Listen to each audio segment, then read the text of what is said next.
Yo dog, Kenny Boucher here, Next Level Painting. Today is my first tips and tactics style video.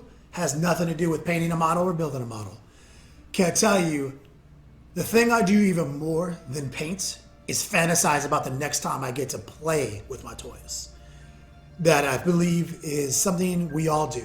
We don't want to admit it, but the thing I do the most is I fantasize about playing my next game. Blood Angels is the subject of this video. Specifically the new 32mm bases that have dropped out with the new Blood Angels line. I'm super excited about having a 32mm base on an Assault Marine. Assault Marines are fast and furious. My play style is all about big, fast units that can go here, they can go here. More importantly, their footprint is this big while moving left and right. I don't like to shoot things. I like to close the distance, and I like to just, right in the mouth, So a bigger footprint is more desirable to me. I want to be able to scout, I want to be able to hit and run, but I want to have this big footprint. Let me show you the difference between 40mm bases and 25mm bases, which are currently what standard Assault Marines are on right now. What I've set up for you right here is just real quick. I've got a standard bike chapter master, let's call them, tanking for some Terminators, in the same setup for some Assault Marines. And as you can see, they start right in line with each other, but as soon as you start moving, you can see that look how much extra space you're generating with that Terminator base. These Terminators are taking up more space than these guys. Super simple concept here. They have a larger footprint. They are slow. So these guys are dead to me for this purpose of this video. What I'm interested in is these Assault Marines, obviously, spreading out to their maximum coherency, which immediately starts looking really impressive. Once you see this, they take up a lot more space than they just did. And now look, when you start infusing into characters on different base sizes. Like here's an Iron Priest in the middle.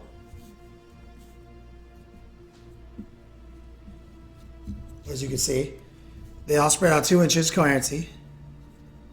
That's a game changer with a small blast template, right there. Especially sprinkle in some of these Cyber Wolves, new base size. Things start getting really interesting. But all of this is dependent on a bigger base size for me. These are the 25mm bases. They are going to be somewhere exactly in between the 40mm base of a Terminator and their current base size. So that is going to explode the unit out a little bit more. When you go in a straight line, though, when you start pushing across the table, let me just show you, maybe in a bigger scale. Straight across. Look at something like this.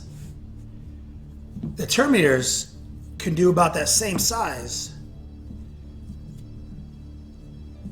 with one whole less guy. So you're gonna get kind of this flavor, split the difference of this.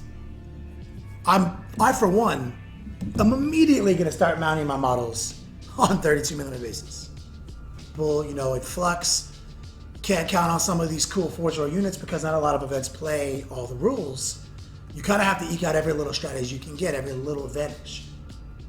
Mission design is kind of where people are balancing the game out. You got to be here, you got to be there, or you got to be everywhere. I feel like the time is right to come out, to have aggressive, fast-moving armies that can go places very fast, get out of combat, but also can take over the table. This is how, my Notorious Super Friends army that I play works, and this is how, obviously, my Blood Angels army is going to work. I'm definitely going to have 10 Sanguinary Guard, huge old footprint. We'll throw 3 Iron Priests in there with 1 billion Cyber Wolves. I've got all the models right here. They're kind of my go-to. I have 3 Iron Priests on Thunder Wolves and 12 Cyber Wolves ready to go at all times because they go so well with any one of these fast-moving units. So good. Dante obviously gives them hit and run, but I'm all about some Clan Rack and get that Gorgon chain Chapter Master. There's all sorts of ways to tank, but 10 guys who have exactly the same stat line, 2+ armor save and a power sword or power axe. You put one of these big heavy hitters out in the cuts everywhere, like just protecting, with an extra wound and a couple lookout serves, and then a sanguinary priest in it to give him feel no pain. You have a really cool fast-moving Death Star that is designed to just crush things in close combat. You get a wolf priest in there with preferred enemy, and all those sanguinary guard have weapon skill 5, and they reroll 1s. Man, that's a game changer. But let me give you an idea of what the Super Friends unit that I play with looks like with a little bit of board control spacing. This is a real simple formation too. Let me paint this picture. You got an Iron Priest with some wolves, Khan. You got some bikers. Got another Iron Priest with some Cyber Wolves and the Chapter Master, kind of in the center. More bikers. Another Thunderwolf, more priests. Let me pull it out. Look at this board presence right here. That's a full gaming table. I've completely taken over an entire Vanguard Strike deployment zone.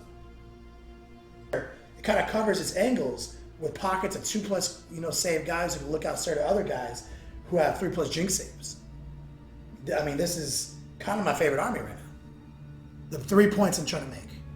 My game is all about board control, speed, and footprint. That's what I'm emphasizing in this episode of Tips and Tactics. Don't forget to subscribe. Check out all the links in my description boxes below. Thanks for watching, players.